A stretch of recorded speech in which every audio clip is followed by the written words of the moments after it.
And hello to everybody in the room and also on the Zoom. Mike and I have worked together for a brief 24 years, and you can tell I'm a mainlander because I am wearing wool. I'm on the Atlantic coast today from Washington, D.C., joining you remotely, but a warm embrace of community to you, all of you who are in the room and on the Zoom. I'd like to thank Yai especially for reminding us that we are all one, either online or in the room. I'm a uncomfortable hugger in real life, so I would embrace you deeply. I also wanted to add a little bit of context for what we're doing here together today. First of all, a ground rule. I would love for all of us to think in a moment of peace that amongst us, either online or in the room, there are people living with dementia. And we are all, maybe without diagnosis, equally at risk. So we may all be in the same position at some point in time. So I'd like you to always keep persons with dementia and often their caregivers in mind. As we share our experiences today, I hope that you will bring ideas to this community. I hope that you'll gain inspiration from new tools that we'll bring to you, some practical tools that you could actually use, not something you have to look up on the internet, and some promising practices of how other communities are trying to assist people with dementia to live their best lives in community as long as possible. We really envision this meeting as the beginning of sharing solutions to help people live alone, live their best lives in community as long as possible. I want to thank Dr. Barry for bringing Ms. B into our lives.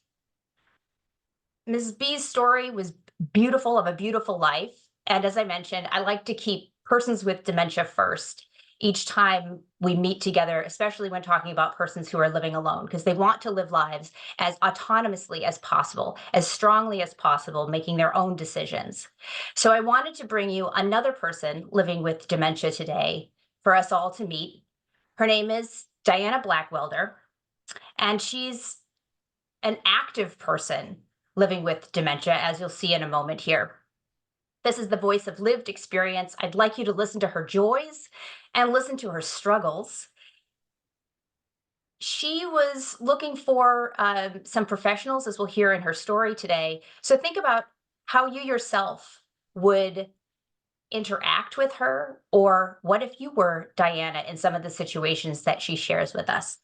So I'd like to thank in advance Dorothy, who you may not see, but she's in the background helping us all today with this technology. She's going to start for us the story of Diana Blackwelder in Diana's own words. Thank you, Dorothy.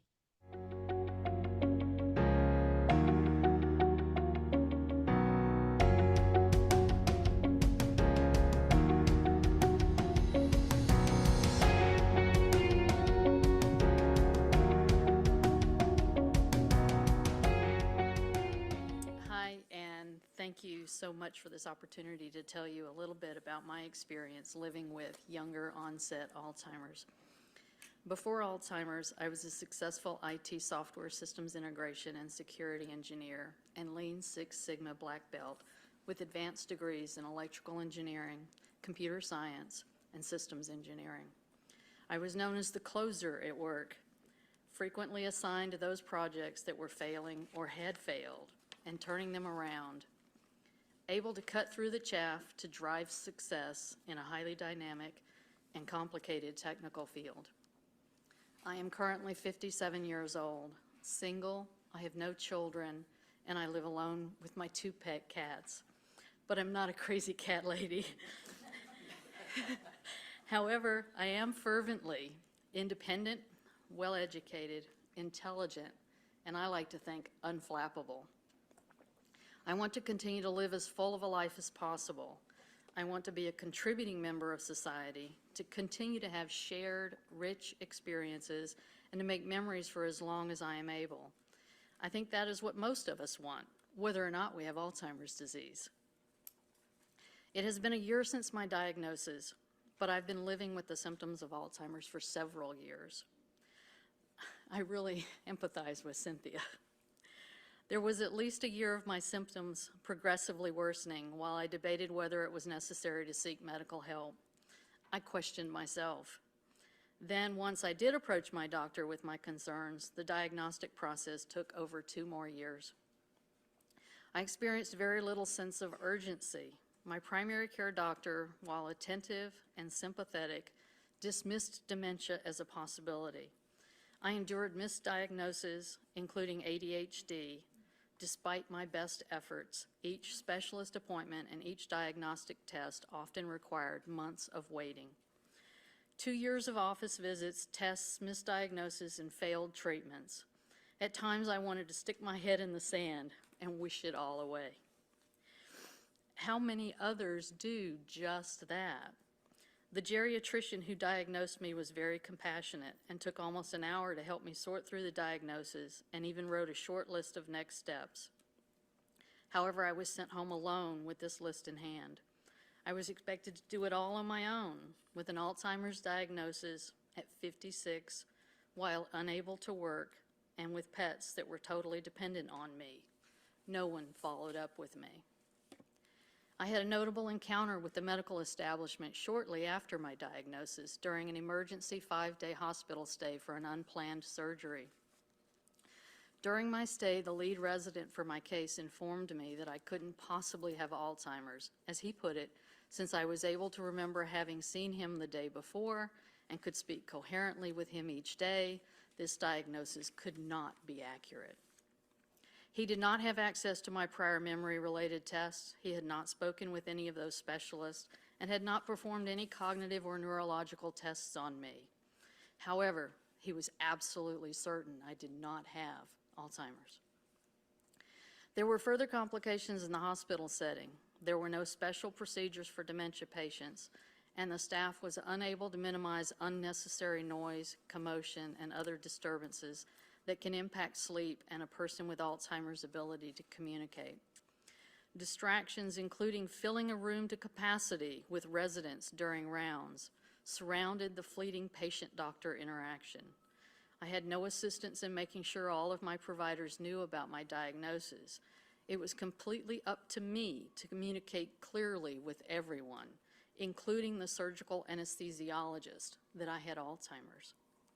Despite my concerns about performing self-care after surgery while living alone, I was sent home. I had to secure an Uber to take me to CVS and then another to take myself home. Less than 36 hours later, my primary care physician had me taken by ambulance back to the emergency room where I was readmitted for acute kidney injury. Finding support also posed challenges. As is typical for me, I researched as much as I could about the disease to educate myself on what was ahead so I could prepare.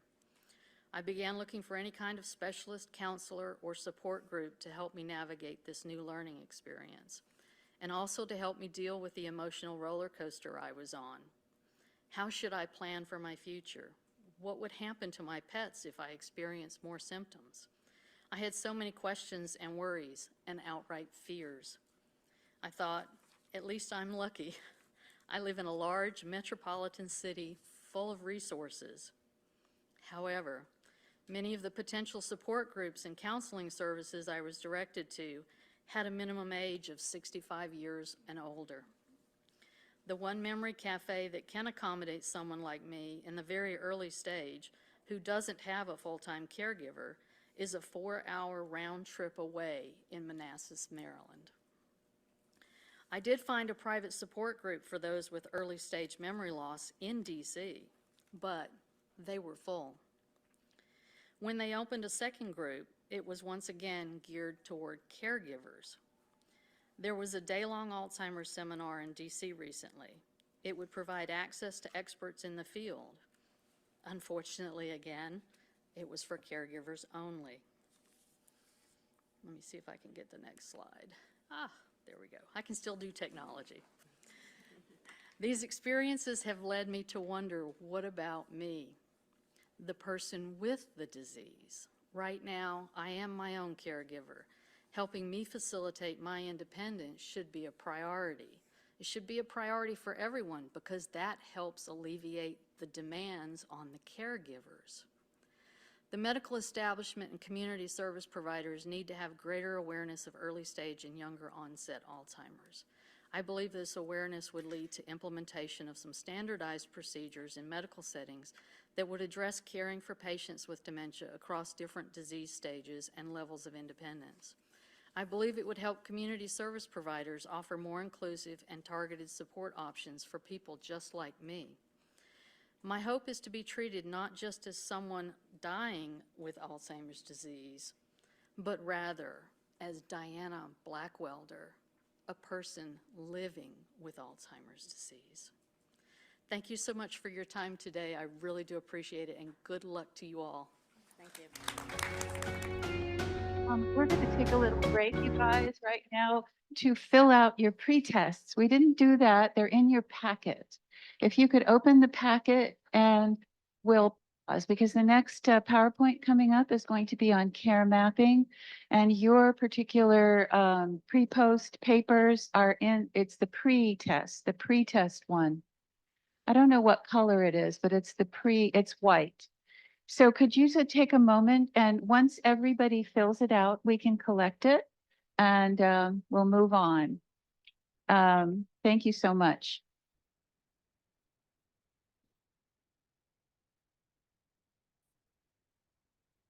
We already did it. Awesome. Thank you.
All right. Well, thank you all, especially the Zoomers who are going to be slowly but surely taking their pre-post tests throughout all of our presentations today.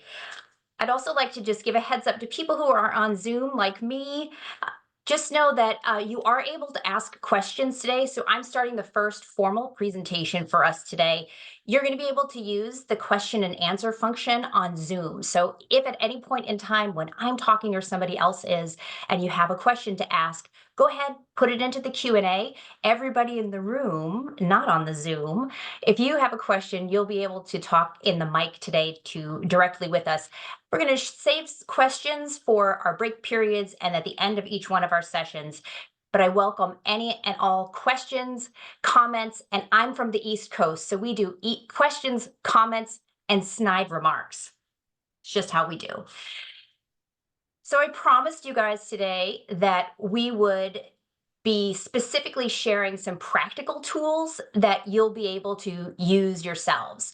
And this care mapping is one of the tools that we're bringing to you. So this is an active time. And as you note on the slide that you're staring at, there is a pen in hand. So all of you who are filling out your pre-post questionnaire or the pre-questionnaire, get your pencils back out, because as you see after my name, I have 3 letters, MSW. And you may have preconceived notions about what that means, but to me, that gives me a license to make somebody else work. So you're going to be up next in doing some work in envisioning what life is like to be somebody who's living alone with dementia. So let's take our pencils out, or pens, whatever writing utensils that you have on hand. All of you Zoomers, please go ahead and join me in this activity to start with. I'd like each one of you to think about if you were in Diana's situation when she was in the hospital and you knew you were going home and you needed some help. You didn't want to take an Uber. Who would you call to provide you with that little bit of support just to get you from hospital to home? I'd like you to write down at least 4 people who you would call in that kind of emergency situation where you just needed a little help, or to talk to them about your situation. So for those of you who can't think of any more than one person, we all have a special tool probably in our back pocket, or maybe you're staring at it yourself. Go ahead, take out your phone, and you're going to take a look at who are the people that you call most frequently. So write down a list of at least 4 people who on a regular basis you call on for support. And that can be, again, support when you're in crisis, or support at the end of a really terrible day, or just to say how awesome this Living Alone with Dementia conference was today. So write down your 4 names. We're going to use that later. So the tool that I'm going to share with you all today is called a care map. And it's just like you see on the screen. It's a drawing of essentially a person's care ecosystem, showing who's supporting them and who they're supporting and how they're supporting each other. So, yep, we're going to be drawing today. I'm great at making stick figures. Just want to make a little thanks again to the people who are supporting us being here today. As I said, I'm a social worker. We have learning objectives. Thank you to all of you who are getting their continuing education units today. I want to make sure that you see where we're going just in this section. First of all, as I said, I'm a social worker by trade. I have been trained in using traditional assessments with elders in the community. My very first job was signing people up for Meals on Wheels in rural areas of Wisconsin. Today, I want to look at the comparison of some of these traditional tools that we've used to look at people's lives and the caregiving situations that they're in. And I want to bring to you Care Maps, which is really more of a novel tool. It's a visual tool. I'm also an adult educator. We know that as adults, we do much better in learning and explaining to each other our lives through pictures. So we'll talk about using this as an assessment tool. I'm going to talk to you about the process of developing a care map. Again, it's as simple as some stick figures and some circles. So it shouldn't be too hard for us to work on together or for you to show to others. For those of you who have been doing assessments for a long time, this is a way that we're going to be able to diagram our client's relationship or patient's relationship. I prefer to say the person with dementia's relationships with others, how they're connected to their community, where they're connected to others who we may never see, but they may talk about. All of these together, really understanding a person's care ecosystem helps us as people who are trying to help persons with dementia live their most high quality life as autonomously as possible. It helps us to enhance the types of referrals that we are sharing with persons living with dementia. If we know who, how, and where they might find support in their own lives, it helps us better to connect them to some resources we might know of that they're not using yet. And again, for persons who are living with dementia, sometimes because of their cognitive processes, especially as Dr. Berry shared earlier today with some of the symptoms of dementia, often words on a page don't mean a lot to a person with cognitive impairment. They may not be able to write down the items that we ask them to. And using this visual assessment tool that I'm going to share with you makes it a lot easier to have a conversation with them about their lives from pictures rather than just our straight up checklists that we normally use when we're working with community-based organizations. So as I said, I like to put the persons with dementia first. This is Mary and her dementia therapy dog, Benji.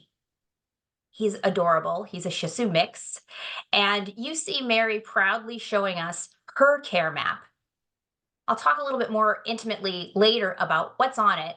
But as you can see, she's pretty connected. This is a picture of her showing us that she's at the center of her life and she's connected close at hand to some individuals and far apart from others. And her closest, most intimate relationships are in this cloud, this bubble that we see. For those of you who are in the room, this is probably a large picture. For us online, it's a little bit smaller, but that bubble doesn't show the person who lives next door or her sister who lives in the next county over. This is a picture that shows me that her tightest connections in her life are on her online community. Her dementia community, people who she shares her experiences with on a daily basis, don't live next door.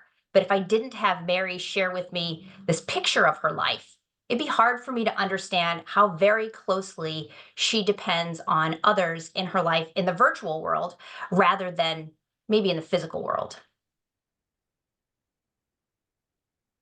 When Diana Blackwelder was explaining to us what her life is like, she talked a lot about the fact that she does proudly live alone with dementia.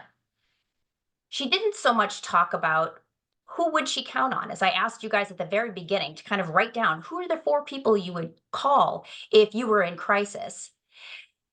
That's because especially people in the early stages of dementia, they're taking care of themselves. They're thinking about living their best lives or just coping with their diagnosis in the time being. But often they're not thinking because they may not be elders or they feel like they've got it together for now. It's up to us, those who are trying to help persons, again, with dementia to live their best life, to determine whether or not they have a support system that we can communicate with, that we can refer them to services. But it takes a lot when you're working with a person who lives alone with dementia, especially if they're afraid of being found out, being identified in the community. So it takes a little bit longer often to do the processes that we're used to, especially when we're not working directly with the caregiver. It takes time to establish relationships and make people as comfortable as possible. It sometimes takes a long time to gradually ask about not just how they care for themselves, which is important, but do they rely on anybody else for tasks, for shopping, for helping to write cards for them, for understanding who in their life they trust and who they don't trust. Because sometimes we may have an information about their next of kin, but that next of kin might be somebody who's taken advantage of them in the past or whom they don't have a really close knit relationship with. So again, it takes more time, I would say, in working with people who live alone. And especially in my work as a social worker, I was given some tools of ways to identify whether or not a person has a support system. What are some of the ways that traditionally we're looking for? We sometimes work with EMS or emergency medical staff, and they know about the in case of emergency cards, like who to contact. It might be in your wallet, or if you're a person who's involved with a medic alert system, they might have an identification bracelet that may or may not identify them as a person with dementia, but maybe they have a pacemaker and there's information attached to their identification and health bracelet. As I mentioned earlier, I think all of us walk around with our friends and family right here in our telephones. So we can ask them if we can see their phone contacts and see who they called most recently or who called them most recently. If we're given the privilege of being in somebody's home, we can ask them where their address books are or look around the spaces in which they live and identify, are there photographs of people? Are there more recent photographs of people that we might be able to identify? More formally, especially if you're in the healthcare field, we're asking people if they have financial documentation for their insurance, or if they have, we can ask questions about, do they have someone who's a power of attorney? We can often find other healthcare providers. Maybe it's the pharmacist that they see on a regular basis. Does somebody else sometimes come to pick up their medications? Do they belong to a community of faith or other organization where they volunteered in the past or are currently volunteering? For high rise, senior high rise especially, but high rise in general, if you suspect that somebody is living alone with a cognitive impairment, the people who often know that maybe they're showing signs of cognitive impairment are their landlords, especially if they've missed payment for their rent recently, or the management office who gets the call because they've clogged their toilet for the 10th time this week. Sometimes we can also identify people through their previous employers who have people who may have been, if they're retired, people who may have been their friends, or as I have Mike as my work partner for life, they might have a work wife that you could identify who still wants to be in their life.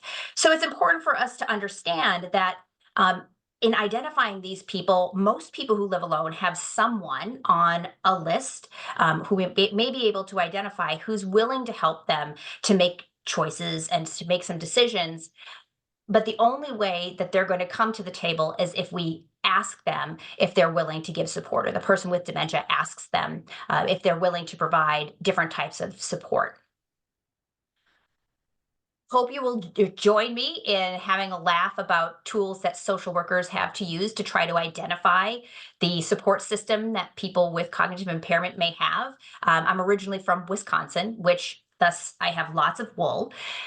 This is a very formal assessment that social workers in the Department of Health Services, also the state's Medicaid agency, use in doing assessments with persons with cognitive impairment. Specifically, they usually are, as Mike mentioned, working with an identified family caregiver. And one thing that I want to share with you is that these types of tools are really difficult for us as people trying to understand the life of a person living alone with dementia to really get a definite fix on what the situation is like. So checklists or questionnaires don't ask a lot of questions that people who are living alone might need to get answered. First of all, if you note on this, this has the name, it says a caregiver's name. Persons with cognitive impairment, like Diana Blackwelder, wouldn't have someone who they would technically identify as a caregiver. And if they did, it probably wouldn't just be one person. But these types of formal assessments have us ask a single primary caregiver's name and what needs that those caregivers might have. Now, you see all the types of services and assistance that they may be providing a person with dementia, but a person living alone with dementia doesn't often have someone who comes in to help them to bathe or to work with them on their incontinence. as Mike said, there's about 25% of persons who are living with dementia are living alone, and they don't often have full care and services. These are some other questions that we ask. Again, persons with dementia who are living alone, we might find someone who's in their care network, and we're asking about the caregiver's needs, their emotional needs, the resources they might need. Again, we're not getting, for persons who are living alone, deeper questions about these assumptions that we have about caregivers, that there's one caregiver or maybe two caregivers, a daughter and a granddaughter. What's more important and more helpful when working with people who are living alone is to ask, of the people in your life who are helping you to manage your life, who are they and what types of assistance are they providing to you? We may, in the room, you may be familiar with activities of daily living. This is asking questions about, does somebody in your life help you with dressing, buying clothing for you? I'm sorry, bathing, doing other activities like that versus instrumental activities of daily living. That's that 4B down there. Who's preparing your meals? Are you doing that yourself? Is someone doing grocery shopping for you? How do you do your laundry? How do you manage your finances? And it asks specifically the name of that person again and their relationship. Is this a friend? Most people with dementia wouldn't call somebody their caregiver, they'd call them their neighbor, they'd call them their brother. So it's important for us to understand who the people are and what types of things are they helping persons living alone with. I like this tool even more. Again, it's still kind of a checklist or a questionnaire, but I love the types of questions that are asked that really help us to understand people's lives. This is asking about social support. So it's asking emotional support. Who provides that to you? Specifically, who in your life can you trust if you were in a moment of fear or panic? Who is that person? How do we contact them? Who do you just have fun with? Who are you having a barbecue with? That's your social group. About informational, what kind of, who's giving you support about making these decisions? What happens if I go to the hospital? What happens if I can't take care of my cats? I am a crazy cat lady, by the way. What happens if I can't take care of my cats? And practically, okay, well, if you came home from the hospital and you needed help with bathing, or you just needed that ride home from the hospital, who can you ask, maybe even for just a short period of time, to provide you some day to day assistance with the challenges that you're facing? This is a lot more thoughtful and a lot deeper than we can get from a checklist. Now I want to introduce you to the tool that I find most helpful in my work. Again, especially when working with persons with dementia. Sometimes they're caregivers, but definitely persons living alone with dementia. This is a tool developed by an actual rocket scientist. You can see the photo in the bottom corner here. The beautiful smile is my friend Rajiv Mehta, who's an actual rocket scientist. After he retired from his work, he beautifully gave his life to devoting himself to finding ways to support caregivers. So this tool was a brainchild of a rocket scientist and his children, believe it or not. We call it seeing the invisible. Using this care map allows us to go, as I said, deeper than the checklists. Just because you have a daughter in your life doesn't mean that they're providing you the types of support that you really need, or they're there that often. So let's look at what this is. The way that we start this process in working with people with cognitive impairment is we ask them the following two questions. Who all do you provide support to? And who supports you? So I want you guys, as again, making somebody else work with my MSW badge on today, in your own moment, take a moment here. And I'd like you not to answer these questions as your life exists now. Let's do something a little different. Think about what would happen if tomorrow you were diagnosed with dementia. You can still be the same age that you are. You can still live in the house that you have, but you live alone. Your spouse can still be in your life. Your children can still be in your life, but they're not living in your house. So, tomorrow, you were diagnosed with dementia and you were living alone. How would you answer these questions? Who all do you provide support to? And who supports you? I'm going to give you a couple of minutes to think about this. Again, the scenario is you've been diagnosed with dementia and you live alone in the here and now in your real life. Who all do you provide support to and who supports you? Zoomers, I assume you have a pen, a pencil, or something else around you, or maybe you're using your telephone. Good enough. Look back at that list of the 4 people that we looked at the beginning from our phones or from our memories of who all we provide support to and who supports us.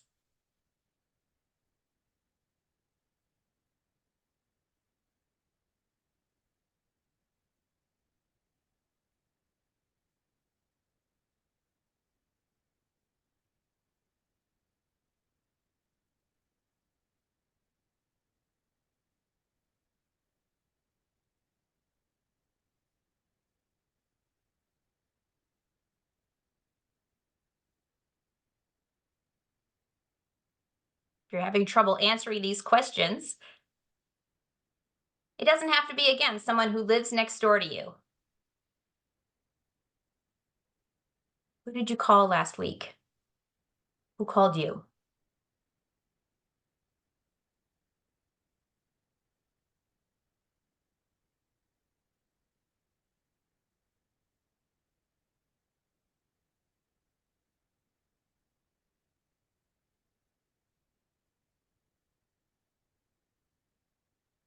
Give each other another few seconds here.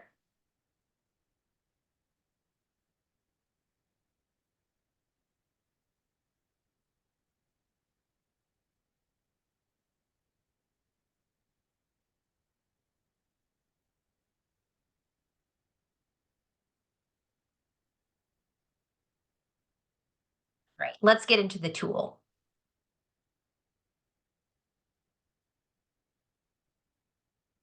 So this is a care map.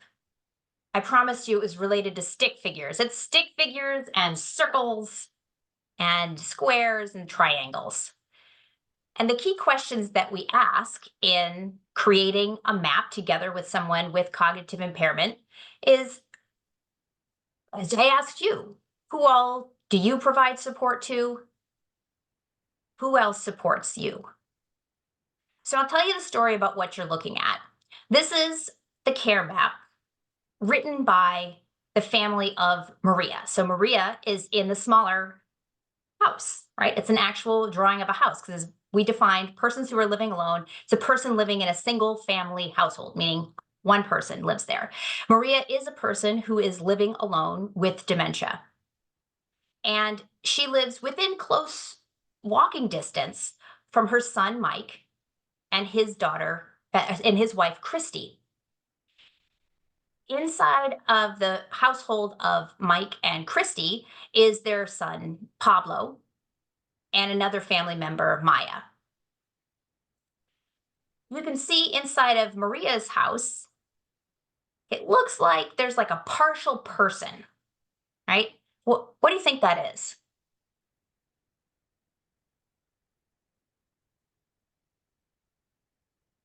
Little tiny one, it says Manny. Exactly. This is their dog, the family's dog, who lives with Maria, named Manny. And over at Mike and Christy's house, they also have a dog, very creatively named Spot. So Maria lives alone, but she's not totally isolated. She's not totally alone. She provides care to Manny. And I would normally have a little line that goes from Maria to Manny because Maria provides support to Manny. And Manny, as a pet, just like you saw earlier with Benji, provides a lot of support back to Maria. So the first thing that we do is we ask people with dementia to just start off by drawing themselves and their house.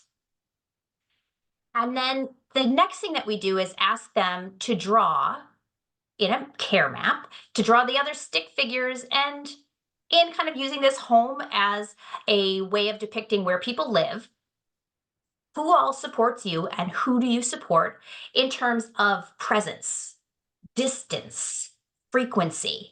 So the distance is how close the houses are together or how close the people are together. And the frequency is how heavy those lines are. So you see a real dark line going from Christy to Maria. So her daughter-in-law provides a lot of support to her. And you can see her son has a slightly thinner line. Ladies, we all know that this speaks truth in many volumes.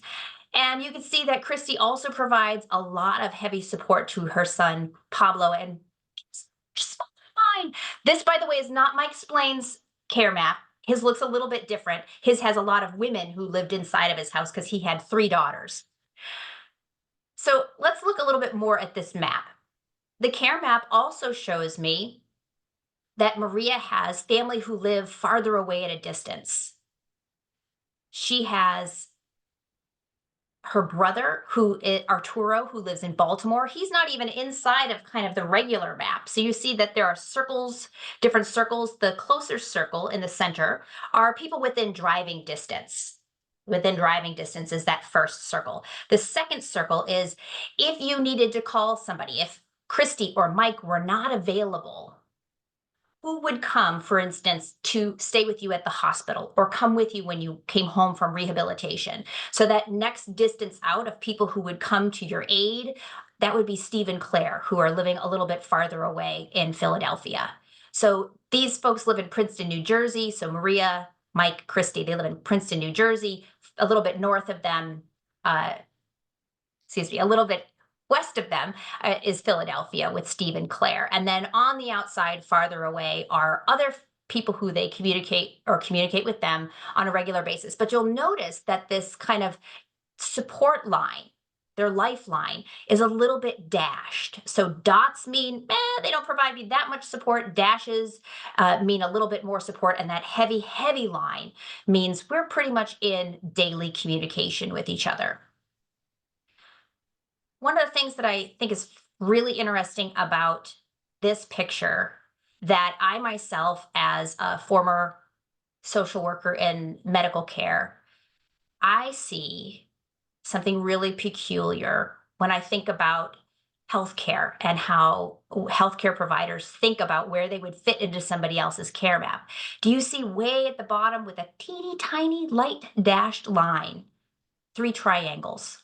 Says Doctors Sandoval, Miller, and Ali. That's the medical establishment.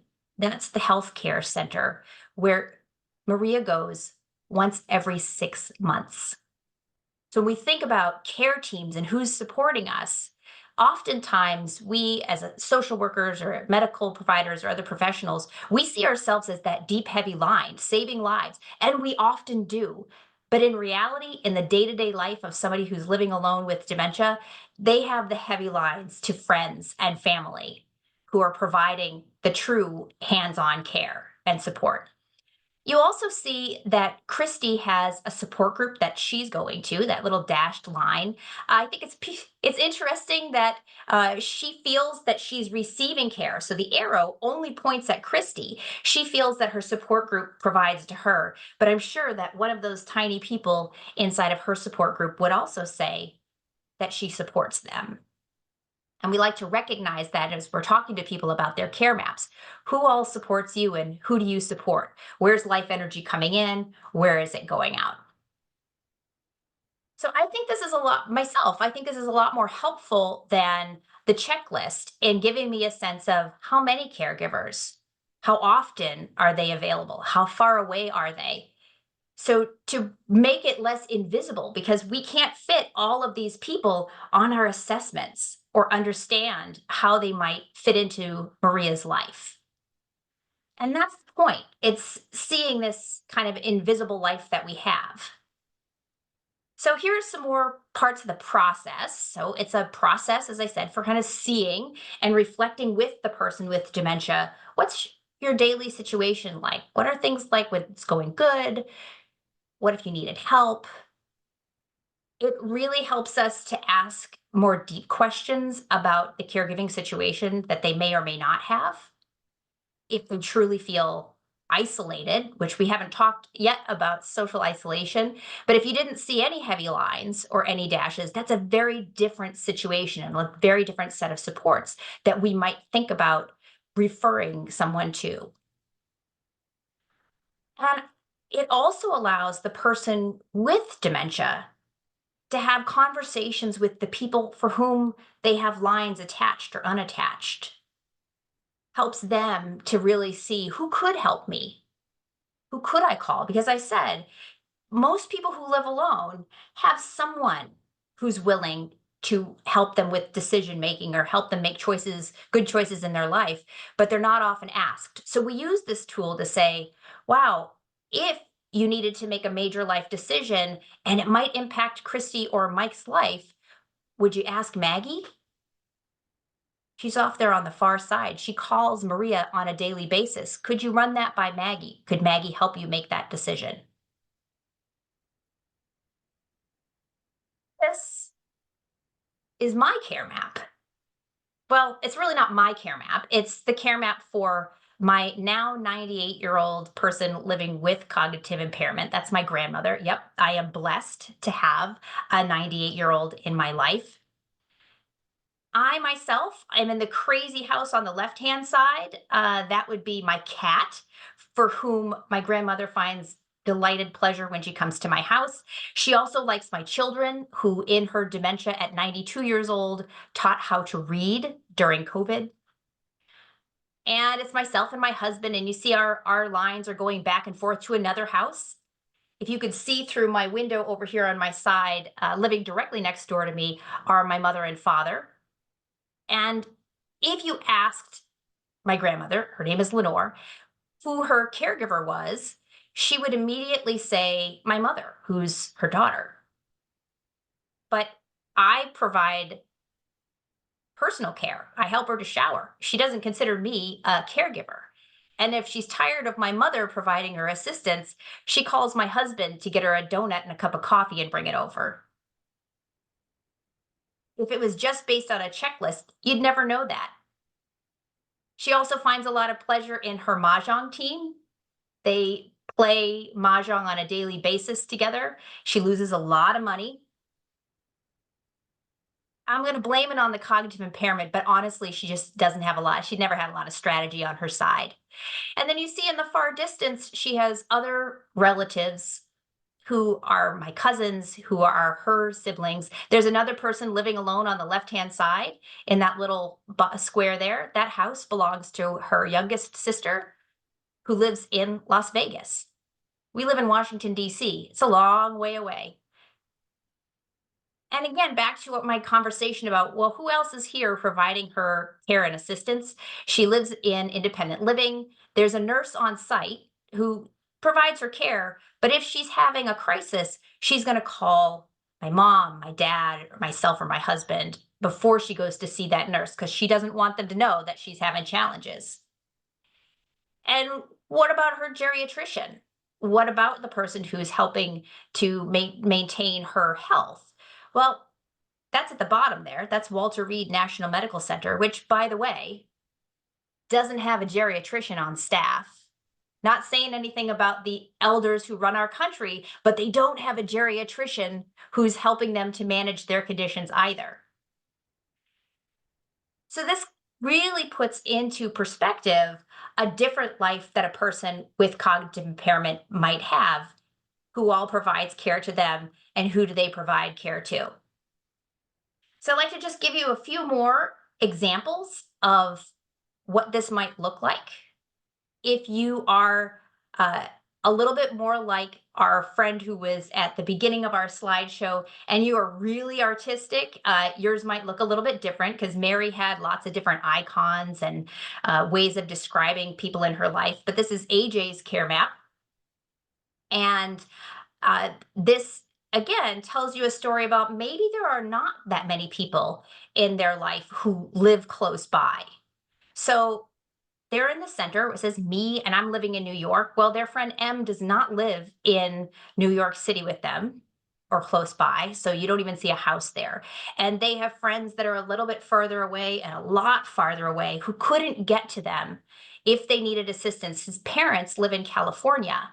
If he needed someone to show up immediately and help immediately, it would be a lot more difficult to get the people who provide him the most amount of assistance. So again, these lines and the way that these homes are set up in the picture tell us how close somebody is, how far away somebody is, and what kind of relationships that exist between them.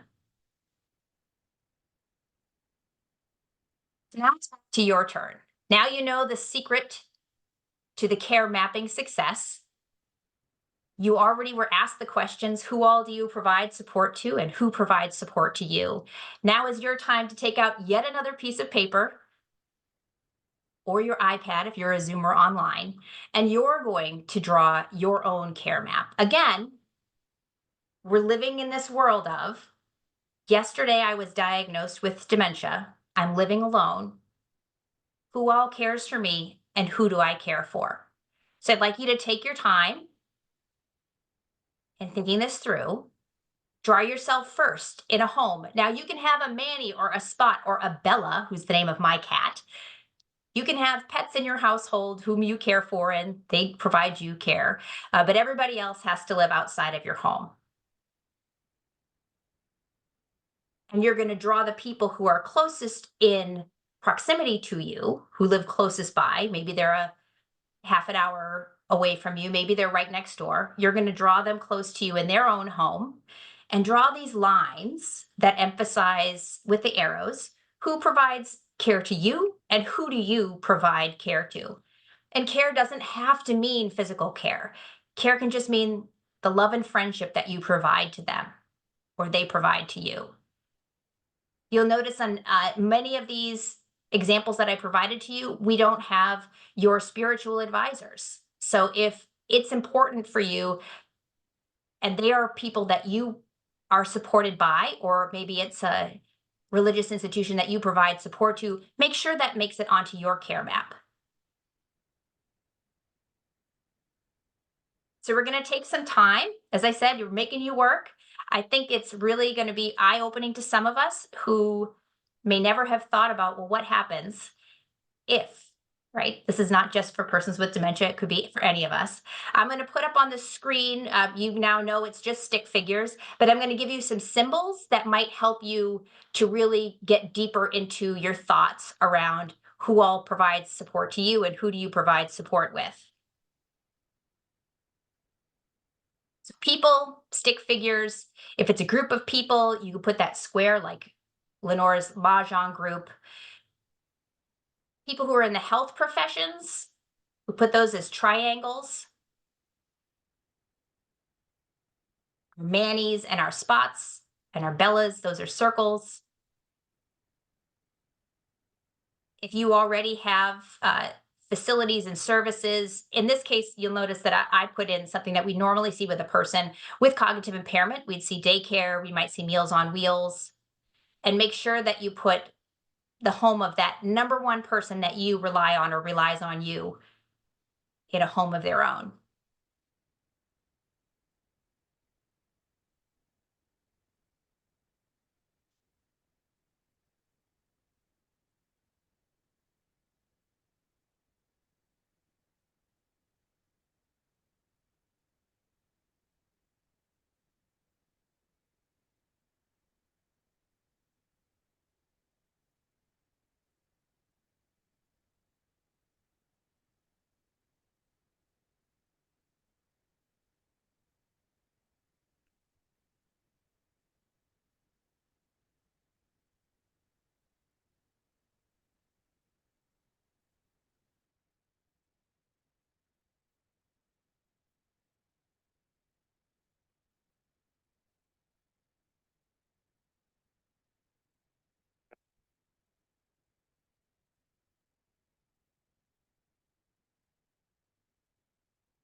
For my visual learners, I'm going to change the slide back to just taking a look at someone else's. So in case you need that visual, here we go. Here's Christy's map again.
Remember, this is stick figures. So I'm giving you a 60-second warning.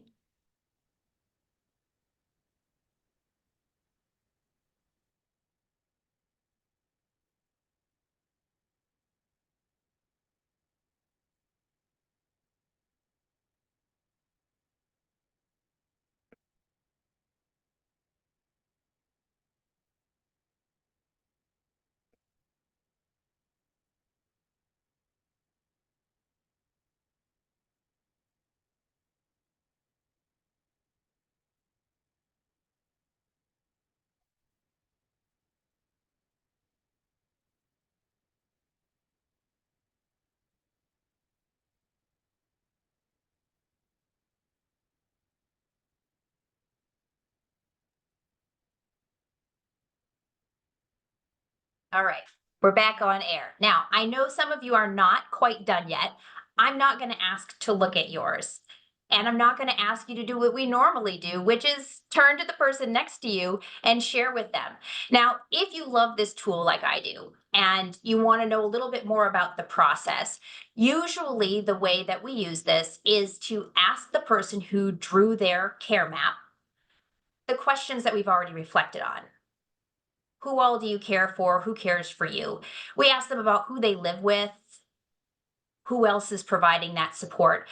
I think what's most important about this, and it's really difficult, especially for people in the helping professions, is that it's our job with this tool to listen and reflect back. So describe back to somebody what you see. It's really important, again, in that active listening, that immediately it's such in our nature to try to help the person, to problem solve for them, or to criticize somebody else who should be in the picture with them, or praise them for having such a large network. But really, when we're getting to know somebody who is living alone with dementia, we're just seeking using this tool to understand their reality, what their life looks like. So when you're working with someone, you're really thinking first about, let's just get to know them in a deeper way than we could ever do with a checklist. So I want to go back to my friend Mary and her beautiful dog, Benji, and tell you a little bit more about her story. As I noted, she has a thriving online life. She has such a thriving life that she goes around the world as a person living with cognitive impairment and does advocacy at the United Nations on behalf of older persons. She doesn't consider herself an elder necessarily. She considers herself an advocate first. But you can see that she has a very deep external life. She has lots of people in her life. Let's take a little closer look at her map. She has so much going on that she had to create a key for us. Tells about her care icons, gives a little bit more information about that. The frequency, just like you guys saw on the previous one, but she then color coded it. What kinds of care are these people providing for her? Medical care, financial support, spiritual support. And those that are most important, including Benji with his smiley face, are in yellow. This is a really beautiful map telling you about a person who has a rich life. What I think you need to know also about talking to Mary about her care map is when I asked her what I think is a pretty tough question. What if tomorrow you could no longer make decisions on your own? Who here in all this beautiful web of your life, who would be there that you would want to help make decisions for you? And she didn't have an answer. She'd never thought about it. She'd always thought about the active part of her life, the rich relationships and friendships that she had. And she makes the decisions on her own today. But seeing this map and learning deeply about all of the things that she does and all of the people in her life gave me the opportunity to ask her that question, and then gave her the space when she said she didn't know, not to criticize, but to think about it and to bring this up the next time that we got together. Have you thought about this? Who is it? Is it one of the houses on the side? Is it somebody from your synagogue? Is it somebody from the dementia group that you belong to? Who is that person, or who are those people that when you need them to be there, who can help you make choices and help you make decisions, who are they? And I think it was really eye opening to her. And really the first time somebody asked her, not just who's your caregiver, but who can help you when times of trouble come. And they will, because she has a progressive brain disorder, but helping her to think about what's life like when she can no longer get on the airplane and go to Geneva. So it's not just a tool that we've used one on one with people with dementia, although that's the way that I envision this tool. We can use this within our own workplaces and get to know each other better. We can use this tool with caregivers. And maybe at the end of the day today, we'll talk a little bit more about how we can disseminate this tool to a wider part of our lives to better understand where people are. I'm happy to share with you that this tool is in what they call the public domain. It's free for all of us. Rajiv and his team at Atlas of Caregiving have put this online. They even have a tool where you can make your care map in a virtual setting. So if you don't like your stick figures, I don't like my stick figures either. If you just think that that's not pretty enough, they have online tools that are available to create it and print it and hand it out. If you want to use this with groups, there are free booklets online that give you kind of the process that we go through and the instructions on how to use it. So it's not for me to teach to you. You can, now you've been through it, you can use it and you can teach others how to use this tool as well. I will ask you though, now that you've done this activity, to think about sharing it with somebody who you do consider in kind of that closest circle, and maybe reflect on it. Maybe it's not you have dementia, maybe it's a health crisis or something else happening in your life. This is a really powerful tool for talking to others, even in our own personal lives, about how we see the support that we provide to others and who supports us. If I'm not there to support my mother, if something happens to me, who's in her care circle who will pick her up if I can't carry her? So I ask you to use this with each other, on yourself, but most importantly, to better understand the lives of persons with dementia who are living alone, who maybe those checklists aren't exactly appropriate for understanding. For those of you who are Zoomers, you can see that there's a link online for the Atlas of Caregiving's care map, so you can download those booklets while we're taking our break.